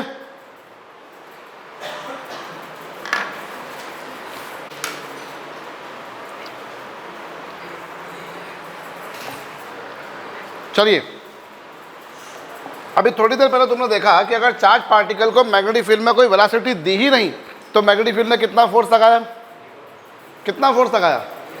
अगर चार्ज पार्टिकल को मैग्नेटिक फील्ड में वेलोसिटी दी नहीं तो फोर्स लगा 0, मतलब पार्टिकल सीधा निकल गया स्ट्रेट लाइन में। अगर चार्ज पार्टिकल को मैग्नेटिक फील्ड की डायरेक्शन में वेलोसिटी दिया, उसके अपोजिट दी, तो फोर्स कितना लगा? 0 लगा, मतलब वो सीधा निकल जाएगा उस केस में। अगर वेलोसिटी दी नहीं तो वो वहीं के वहीं पड़ा रह जाएगा, तब कोई फोर्स लगना नहीं है। और अगर आपने उसी डायरेक्शन में दी तब भी कोई फोर्स नहीं लगना, तो वो सीधा निकल जाएगा। कहो, अगर रखा कितना भी बड़ा चार्ज क्यों ना हो, लाखों करोड़ों अरबों खरबों करोड़ों कूलाम का चार्ज क्यों ना हो, या मैग्नेटिक फील्ड की वैल्यू भी कितनी ज़्यादा क्यों ना हो, अगर चार्ज पार्टिकल को मैग्नेटिक फील्ड में जाके रखा तो मैग्नेटिक फील्ड ने इस पर कोई फोर्स नहीं लगाना, ये वैसा का वैसा ही पड़ा रहेगा। अगर मैंने इस डायरेक्शन में इसके अपोजिट दिया तो कोई फोर्स नहीं लगेगा, चार्ज पार्टिकल सीधा निकल जाएगा। बोलो ना, सीधा निकल जाएगा। अभी क्या करा तुमने? अगर 90 डिग्री के एंगल पे करा तो क्या हुआ? सर्कुलर निकल गया। अब यहाँ आप समझना, यदि चार्ज पार्टिकल को मैग्नेटिक फील्ड के जो एंगल पे वेलोसिटी दी है, अगर वो एंगल 0 भी नहीं है, 180 भी नहीं है और 90 भी नहीं है,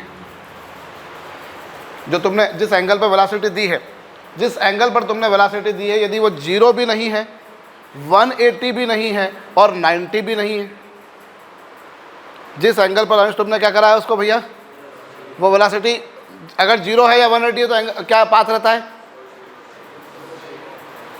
स्ट्रेट लाइन, क्योंकि मैग्नेटिक फील्ड उस पर कोई force, law of motion, first law of motion क्या बोलता है? जैसी चल रही वैसी चलती रहेगी। ये फर्स्ट लॉ ऑफ मोशन है ना भैया, तो सीधी चलती रहेगी। और 90 डिग्री पे दिया तो क्या होगा? सर्कुलर। बहुत बढ़िया। तो अब यहाँ क्या होगा जरा सुनना। सपोज करो ये मैग्नेटिक फील्ड है और ये वेलोसिटी है, या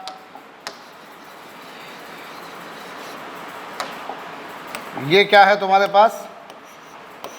वेलोसिटी, और ये क्या है तुम्हारे पास? Magnetic field.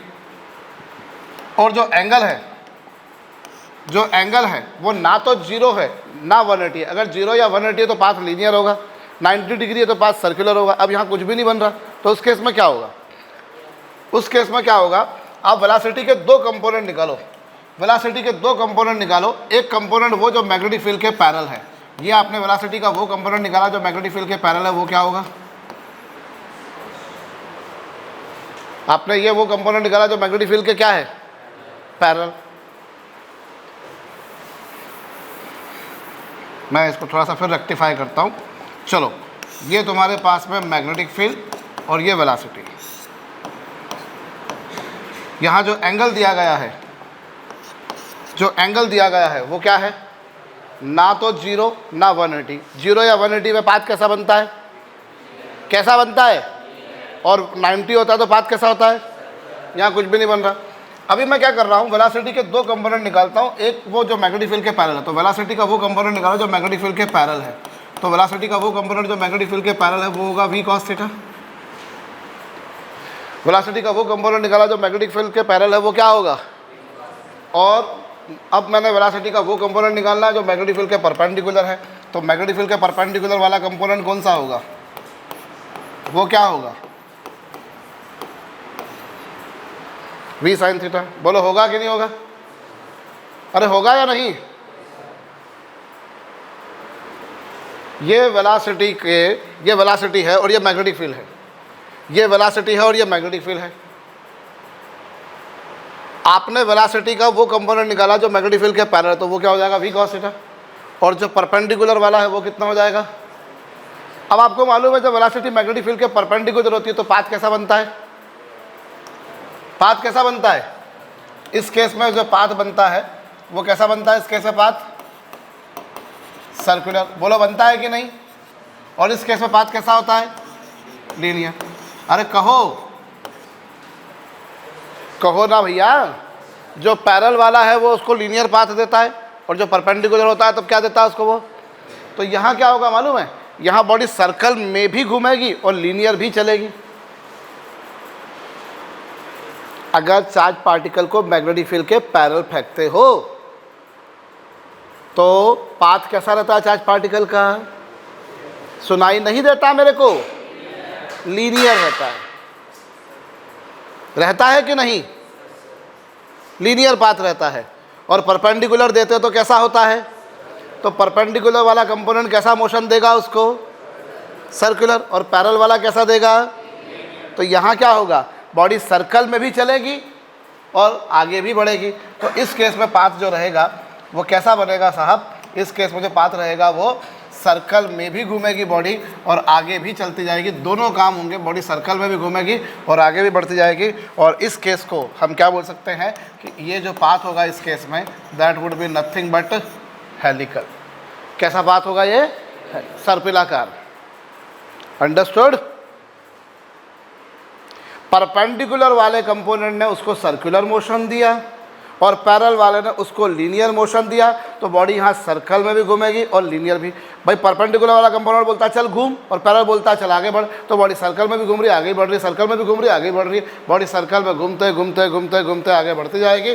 So it would be nothing but helical path. कर लीजिए।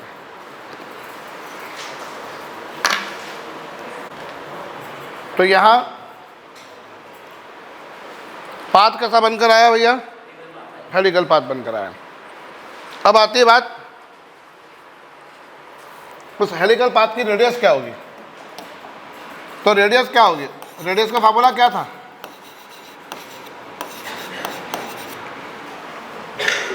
ये था कि नहीं था। रेडियस का फार्मूला अभी थोड़ी देर पहले अपने डिराइव किया, वो ये था। लेकिन वो तब था जब वेलोसिटी मैग्नेटिक फील्ड के क्या हो, परपेंडिकुलर हो, तब था ना। मतलब यहाँ वेलोसिटी पूरी की पूरी मैग्नेटिक फील्ड के परपेंडिकुलर थी, तभी रेडियस का फार्मूला ये आया था। अगर ये नहीं है तो उस स्थिति में आपको वेलोसिटी का वो कंपोनेंट लेना है जो मैग्नेटिक फील्ड के परपेंडिकुलर हो। आपको वेलोसिटी का वो, भाई रेडियस का फार्मूला क्या था सर, mv/qb। बहुत अच्छी बात बोली, लेकिन mv/qb तब था जब वेलोसिटी पूरी तरह से मैग्नेटिक फील्ड के क्या भैया कृष्णा, परपेंडिकुलर है। अगर परपेंडिकुलर नहीं हो तो क्या करेंगे पांडे, उस स्थिति में फिर हम वेलोसिटी का वो कंपोनेंट लेंगे जो मैग्नेटिक फील्ड के परपेंडिकुलर है। और क्या होगा वो होगा mv ऐसा, या फिर दूसरी भाषा में क्या p sin θ/qb, या फिर दूसरी भाषा में क्या √2km sin θ/qb, या फिर क्या √2qvm sin थीटा।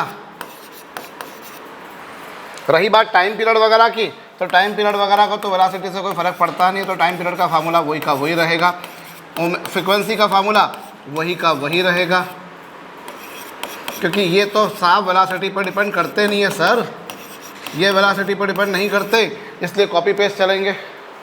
अरे बोलो ना रे, ये आ गए। अभी क्या बात आती है, ये आ गया। अब लगे हाथों यहाँ पर एक और बात अपन निकाल लेते हैं, दो सक्सेसिव सर्कल्स के बीच की जो डिस्टेंस होती है, दो सक्सेसिव सर्कल्स के बीच की जो डिस्टेंस होती है, इसे हम बोलते हैं p, और इसे हम कहा करते हैं पिच लेंथ। दो सक्सेसिव सर्कल्स के बीच की डिस्टेंस को हम p से रिप्रेजेंट करते हैं, और ये क्या कहलाता है, पिच लेंथ या लेंथ ऑफ पिच। तो लेंथ ऑफ पिच क्या होगी, लेंथ ऑफ पिच क्या होगा, ये कौन सी डिस्टेंस थी जो मैग्नेटिक फील्ड की डायरेक्शन में चली गई थी, ये कौन सी डिस्टेंस थी जो मैग्नेटिक फील्ड की डायरेक्शन में चली गई थी। तो मैग्नेटिक फील्ड की डायरेक्शन में कितनी स्पीड चल रही है बॉडी, वी कॉस थीटा। अब जब इस सर्कल से इस सर्कल में चलेगी तो एक और बात है कि वो एक पूरा सर्कल चल लेगी। जब एक सर्कल से दूसरे सर्कल में पहुंचेगी बॉडी तो एक सर्कल पूरा चल चुकी होगी, और एक सर्कल पूरा चलने में टाइम कितना लगा? But this is that distance which it has travelled along the direction of magnetic field. ये वो वेलोसिटी का कंपोनेंट, यहाँ पर क्या है, वेलोसिटी का वो कंपोनेंट लेना जो मैग्नेटिक फील्ड की डायरेक्शन में है। तो वो कितनी स्पीड है मैग्नेटिक फील्ड की डायरेक्शन में? मैग्नेटिक फील्ड की डायरेक्शन में क्या वेलोसिटी है? V cos theta. और एक सर्कल से दूसरे सर्कल में कितना टाइम लगा भाई? जब वो इस सर्कल से इस सर्कल में आई तो it has completed one circle, और एक सर्कल कंप्लीट करने में जो टाइम लगा वो टी है। तो वो क्या होगा? और टी की वैल्यू कितनी? So this is what? This is nothing but length of pitch. Sir ये किसकी लेंथ आई? पिच की लेंथ आई। बोलो, कर लो,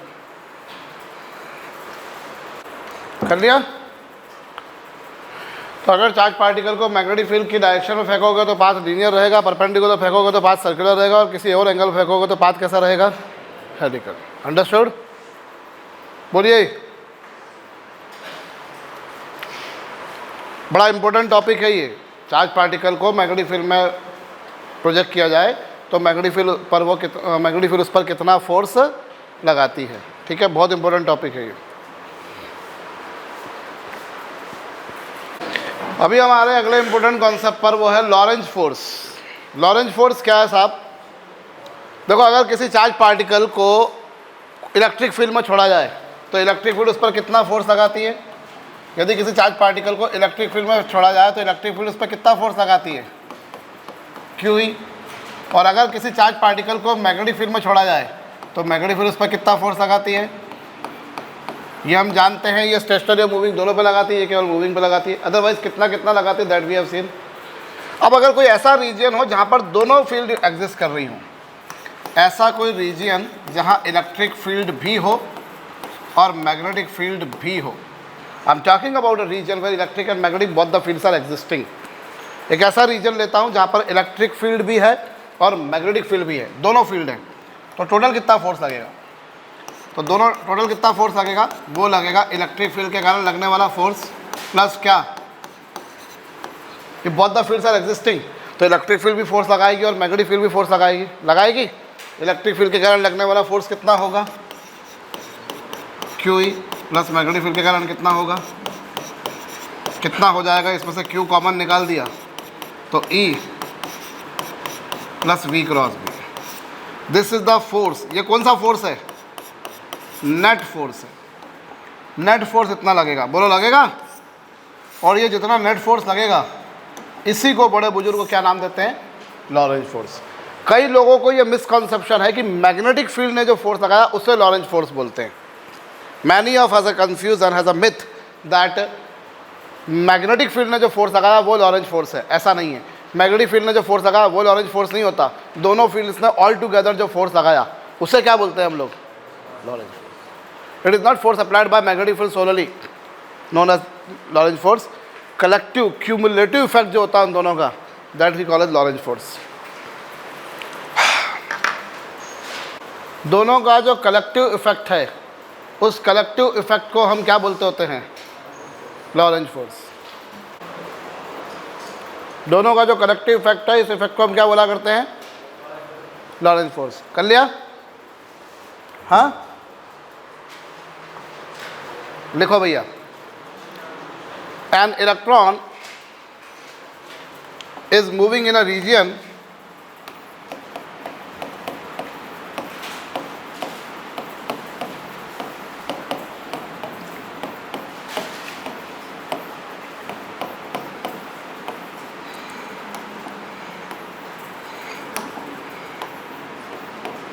where electric field is this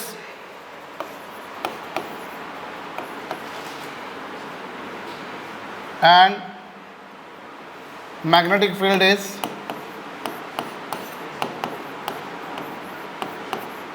an electron is moving in a region where electric field is this and magnetic field is this.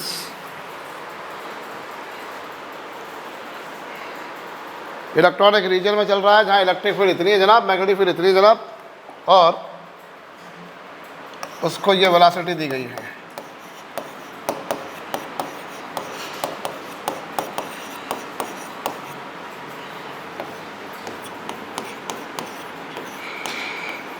Determine net force on it. Determine net force on it.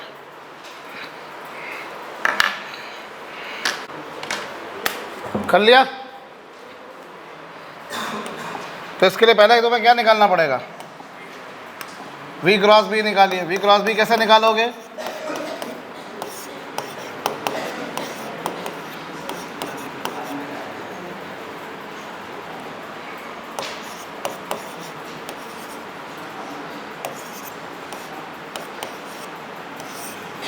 ये V cross B, V की value 10 की power 6 है, ये 10 की power 2 है, और वो Gauss में है, इसलिए इसको क्या करना पड़ेगा?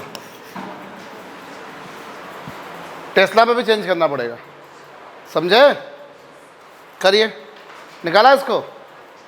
V क्रॉस B कितना आ रहा है बताइए?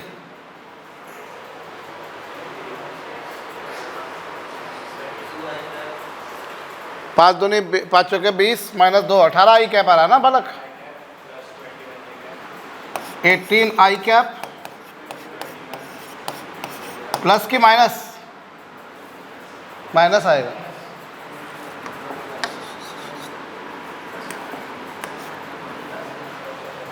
माइनस जे इन दोनों का मल्टीप्लाई माइनस 25 प्लस हो जाएगा। ठीक है, हाँ सही है। और के में 5 और 8 13, और ये पूरा कितना हो जाएगा? 10 की पावर 4। तो ये V क्रॉस B आ गया।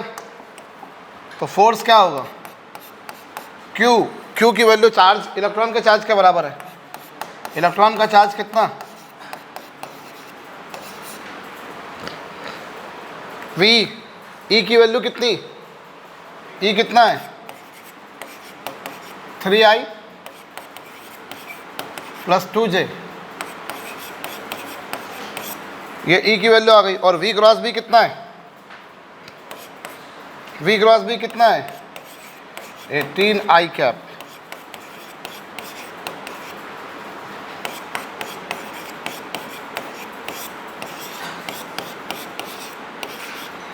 बोलो ठीक है। तो ये E हो गया प्लस V क्रॉस B हो गया। बोलो होएगा कि नहीं होएगा? E plus V cross B। बोलो, इसको सिंप्लीफाई कर लो, चार्ज इतना है। ठीक,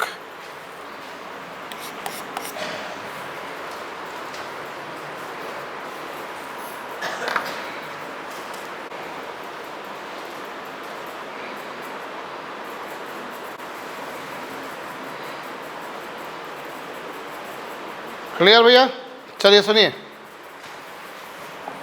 अब अगर चार्ज पार्टिकल इन दोनों में, सुनना, अगर चार्ज पार्टिकल इन दोनों में स्ट्रेट लाइन में चल रहा हो, मतलब इन दोनों में, मतलब एक ऐसा रीजन जहाँ इलेक्ट्रिक फील्ड भी एग्जिस्ट कर रही थी और मैग्नेटिक फील्ड भी एग्जिस्ट कर रही थी, एक ऐसा रीजन जहाँ इलेक्ट्रिक फील्ड और मैग्नेटिक फील्ड दोनों ही फील्ड एग्जिस्ट कर रही थी। बोलो कौन कौन सी फील्ड एग्जिस्ट कर रही थी?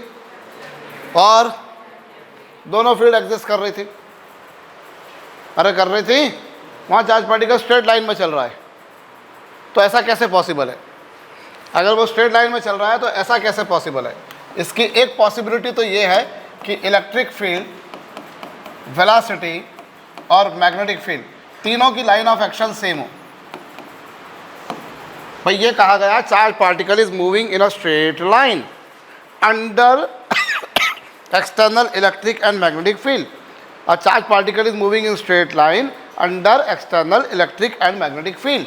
तो how is that possible? इसकी एक पॉसिबिलिटी तो ये है कि तीनों कौन कौन, इलेक्ट्रिक फील्ड, वेलोसिटी और मैग्नेटिक फील्ड, इन तीनों, ये तीनों क्या हो? एक दूसरे के पैरेलल हो। अगर तीनों एक दूसरे के पैरेलल रहे तो क्या होगा? ऐसा हो जाए तो इस स्थिति में क्या होगा? मैग्नेटिक फील्ड ने चार्ज पार्टिकल पे कितना फोर्स लगाना है? सुनाई नहीं दिया मुझको? मैग्नेटिक फील्ड ने सर कोई फोर्स लगाना ही नहीं है। और इलेक्ट्रिक फील्ड ने कैसा फोर्स लगाना है? इलेक्ट्रिक फील्ड के डायरेक्शन में। तो चार्ज पार्टिकल ऐसा कैसे जाएगा? जाएगा कि नहीं जाएगा? तो स्ट्रेट लाइन में चल रहा है कि नहीं चल रहा है? ये एक ऐसा केस होगा जिसमें चार्ज पार्टिकल स्ट्रेट लाइन में चलेगा, लेकिन उसकी स्पीड में चेंज आ रहा होगा। कैसे चेंज आ रहा होगा? क्योंकि इलेक्ट्रिक फील्ड फोर्स लगा रही है तो फोर्स लगा रही तो क्या होगा, अगर चार्ज पॉजिटिव रहा तो स्पीड अप होता जाएगा, और अगर चार्ज पार्टिकल नेगेटिव रहा तो वो स्पीड डाउन होता जाएगा। इस केस में मैग्नेटिक फील्ड ने कितना फोर्स लगाना है, इस केस में मैग्नेटिक फील्ड ने कितना फोर्स लगाना है, कोई फोर्स नहीं लगाना सर। अच्छा, इलेक्ट्रिक फील्ड ने कितना लगाना है, इलेक्ट्रिक फील्ड ने तो लगाना है, और इलेक्ट्रिक फील्ड के डायरेक्शन में लगाएगा तो ऐसा ही फोर्स लगेगा। चार्ज पार्टिकल ऐसा जाता, फोर्स भी इधर लगाया तो वो स्पीड अप होती जाएगा। और अगर क्या करा तुमने, चार्ज नेगेटिव रहा तो फोर्स इधर लगेगा, लेकिन जाएगा वो ऐसा या ऐसा, स्ट्रेट लाइन में ही चलेगा ना। ऐसा कर दो, या इवन तुम ऐसा कर दो कि ये चलो इलेक्ट्रिक फील्ड ऐसी कर दी, वेलोसिटी ऐसी कर दी, मैग्नेटिक फील्ड ऐसी कर दी, तब भी वही कहानी रहेगी। मैग्नेटिक फील्ड ने कितना फोर्स लगाना है, सुनाई नहीं दिया मुझको, मैग्नेटिक फील्ड ने कोई फोर्स नहीं लगाना सर। इलेक्ट्रिक फील्ड ने कितना लगाना है, चार्ज पॉजिटिव तो इधर, चार्ज नेगेटिव इधर, अल्टीमेटली वो ऐसे ही चलेगा। ऐसा भी कर सकते हो कि ये इलेक्ट्रिक फील्ड ऐसी है और वेलोसिटी ऐसी है और मैग्नेटिक फील्ड ऐसी है, क्या होगा, मैग्नेटिक फील्ड ने कितना फोर्स लगाना है, मैग्नेटिक फील्ड ने कितना फोर्स लगाना है, 0। तो मेरे से कंडीशन ये बोली है कि चार्ज पार्टिकल स्ट्रेट लाइन में चल रहा है, तो चार्ज पार्टिकल स्ट्रेट लाइन में चल रहा है तो क्या होगा, उस केस में क्या पॉसिबिलिटी है कि तीनों की लाइन ऑफ एक्शन सेम हो, मतलब तीनों या तो पैरेलल होंगे या तीन में से कोई दो एक डायरेक्शन में होगा, तीसरा अपोजिट हो गया, कोई भी दो एक डायरेक्शन में हो गए, ई और वी एक डायरेक्शन में बी अपोजिट, ई और बी एक डायरेक्शन में वी अपोजिट, बी और वी एक डायरेक्शन में ई अपोजिट। बोलो, तो इसमें चार्ज पार्टिकल स्ट्रेट लाइन में चलेगा, बट कैसे चलेगा, विथ वैरिंग स्पीड। उसमें इसकी स्पीड क्या रहेगी, सुनाई कम पड़ता है मेरे को, वैरिंग स्पीड, स्पीड क्या होगी भैया, इसमें चेंज होगी, बढ़ेगी या घटेगी, बोलो, नोट डाउन करो।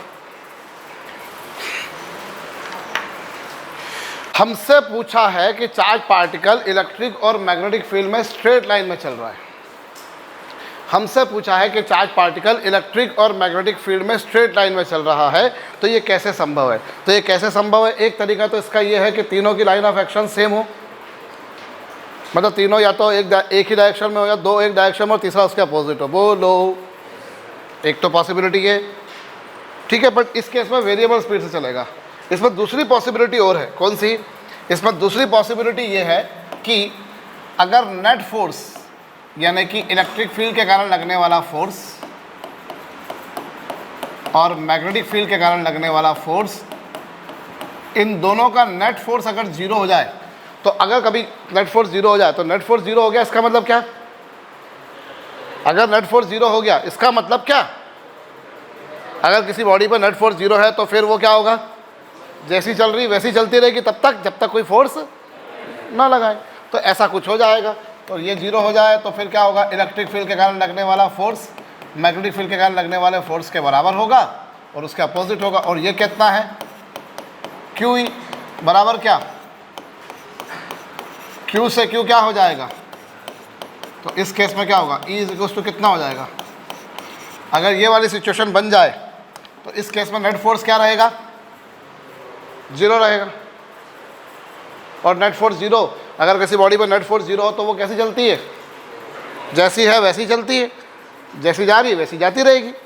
और बाकायदा इस केस में कैसी जाएगी, वो कांस्टेंट स्पीड से, क्योंकि इस केस में फोर्स लगाया ही नहीं है आपने, तो फोर्स लगाया नहीं तो एक्सीलरेशन 0, एक्सीलरेशन 0 तो वेलोसिटी कांस्टेंट, और वेलोसिटी कांस्टेंट मतलब स्पीड कांस्टेंट, क्योंकि एक ही डायरेक्शन में जा रही है तो स्पीड भी कांस्टेंट रहेगी। बोलो, तो ये वो कहानी होगी जिसमें स्पीड क्या रहेगी, कांस्टेंट रहेगी। बोलो, स्पीड क्या रहेगी, कांस्टेंट रहेगी। वहाँ पर स्पीड कैसी थी और यहाँ पर कैसी है, ठीक है। ये केस बहुत पॉपुलर है भैया, जिसमें क्या है, इलेक्ट्रिक फील्ड ने भी फोर्स लगाया, मैग्नेटिक फील्ड ने भी फोर्स लगाया, फोर्स तो दोनों ने लगाया, फोर्स दोनों ने लगाया, लेकिन नेट कितना लगाया जनाब, नेट कितना लगता पाया है, नेट फोर्स 0 होगा तो बॉडी कैसे चलेगी, स्ट्रेट लाइन में, समझ गए। पहला पहला प्यार है, तो इस केस में स्पीड क्या रहेगी साहब, कांस्टेंट रहनी है। दसो भाई, इस केस में जो स्पीड रहेगी वो क्या रहेगी, कांस्टेंट रहेगी। कितनी कांस्टेंट रहेगी, और ऐसा कुछ आएगा। अब यहाँ तुम्हारे को एक बात तो समझ में आ रही है कि जो ई की डायरेक्शन होगी वो वी और बी के क्या होगी, परपेंडिकुलर होगी। क्यों? क्रॉस प्रोडक्ट से जो डायरेक्शन आती है वो दोनों के परपेंडिकुलर होती है। ए क्रॉस बी से जो वेक्टर आता है वो दोनों के परपेंडिकुलर होता है कि नहीं? तो यहाँ एक अच्छी बात क्या है, इस केस में पिछली बार तीनों की लाइन ऑफ एक्शन कैसी थी, सेम थी भाई, या तो तीनों पैरेलल थी या दो सेम था, तीसरा अपोजिट था। बोलो यहाँ क्या होगा मालूम है, यहाँ ई परपेंडिकुलर होगा वी और बी के, वी परपेंडिकुलर होगा ई और बी के, और बी परपेंडिकुलर होगा ई और वी के। ई परपेंडिकुलर है इन दोनों के, ये परपेंडिकुलर है इन दोनों के, और ये परपेंडिकुलर है इन दोनों के। बोलो हर वेक्टर बाकी दो के क्या होगा, परपेंडिकुलर। अब जब भाई इतना तो तुम्हारे को समझ में आ रहा है कि इन दोनों के परपेंडिकुलर होगा ये, क्योंकि दोनों को क्रॉस प्रोडक्ट करा है तो वो क्या था, उसके परपेंडिकुलर ही आएगा। लेकिन लगे हाथ तो यहाँ पर एक और बात क्या देखनी तुम्हारे को, वी और बी भी आपस में क्या होंगे, परपेंडिकुलर। तो जब दोनों परपेंडिकुलर होंगे तो तुम्हें क्या कहानी मिलेगी, तुम्हें मिलेगा ई बराबर कितना, मैग्नीट्यूड वाइज देखा जाए तो वी बी साइन 90, और साइन 90 की वैल्यू कितनी,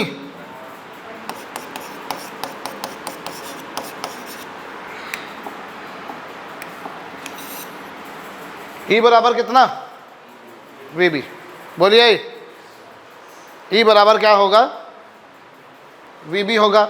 यानी इस स्थिति में क्या हो जाएगा, वी बराबर क्या हो जाएगा और बी बराबर क्या हो जाएगा,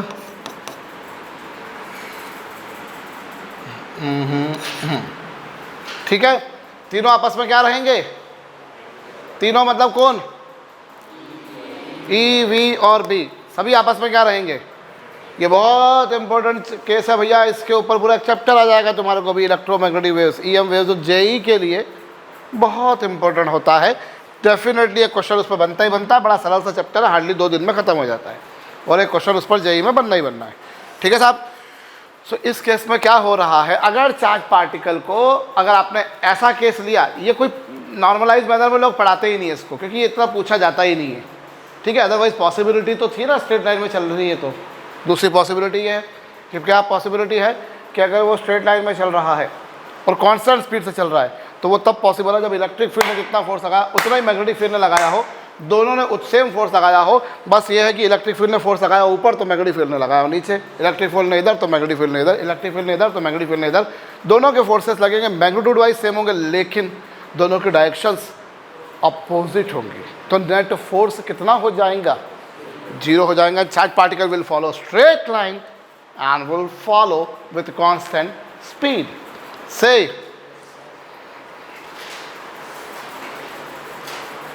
क्योंकि अपने को हर पॉइंट पर उसको स्ट्रेट लाइन में लेके चलना है।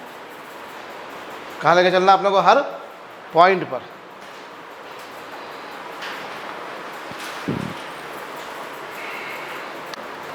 V और B परपेंडिकुलर है तो वो सर्कल में घुमाने की कोशिश करेगा, लेकिन मैग्नेटिक फील्ड का फोर्स उसको कैंसिल कर देगा ना, क्योंकि उन दोनों का जो फोर्स लगा वो उनके परपेंडिकुलर लगा, और मैग्नेटिक फील्ड ने भी उसी के परपेंडिकुलर लगाया अपोजिट डायरेक्शन में। तो एक फोर्स इधर लगा, दूसरा फोर्स इधर लगा, क्या हुआ, charge particle standing to move on a circle, वो घूमने की कोशिश कर रहा है, लेकिन घूमने की कोशिश करता है तो जैसा फोर्स इधर लगा वैसे ही फोर्स इधर लगा, क्या हुआ, ठीक है।